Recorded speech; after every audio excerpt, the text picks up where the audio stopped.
We're invited to go to Shepparton to work with 4 primary schools, and this one teacher, Lindy Tennant, works at all the 4 primary schools. So we went there and the students came to the hall all together. It's about 180 of them. What I wanted to create for them was that feeling of being involved in mass music making. In the beginning, I think, what does one expect? You've got 180 kids all together, some who are meeting for the first time, some who are like seeing old friends again. Anything that happens like that creates this enormous energy in the room. So there is always excitement, and so you're harnessing that excitement while also trying to fight for their attention. For the first time they heard a bassoon, and then they heard a clarinet played at some of the students. We had 42 clarinets. I think that's my world record I've ever worked with before.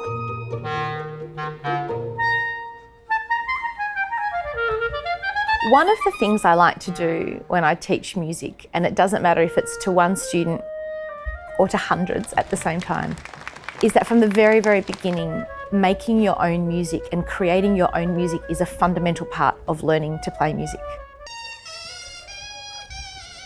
All the things that come with learning to play music, which we would take for granted perhaps in the classical sense, theory and note reading and all of that is really important. We should be doing that. But making music is also equally important.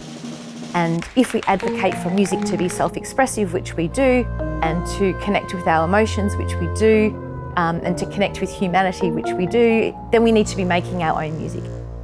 Basically, that's my job. Some students are going to be instantly on for the ride. Others are going to be like, what is this thing that we are doing? Why are we doing this? So I'm hoping that some of the students really made a connection for themselves with being able to create music.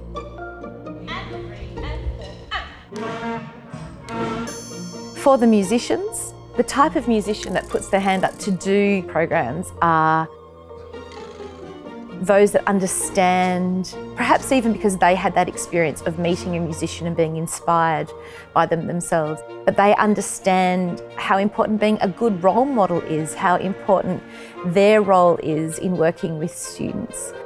For the musicians, they got to see a bunch of students come in, and then we all worked together to create this piece of music, and every single person in the room was responsible for the outcome. And that was pretty exciting for the musicians and for the students. Very good.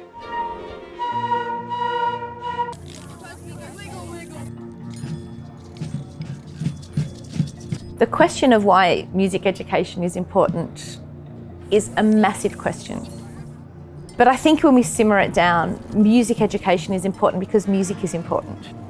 And we want students to be able to access music in the way that reaches them. The only way they can do that is by exposure, and education delivers that exposure. Other music can be quite accessible. We've got it on our radios, and music and rock music is very accessible. It's easy to go and see a jazz band. It's easy to go and see chamber music. But an orchestra is such a special and wonderful but very large ensemble. And so for students to be able to access music, orchestral music at the quality of MSO, that is so exciting. And so that's MSO's role, is to be a fabulous orchestra and to engage in the community in lots of different ways, in the concert hall, in the community, in schools. And that's how we inspire students to love music.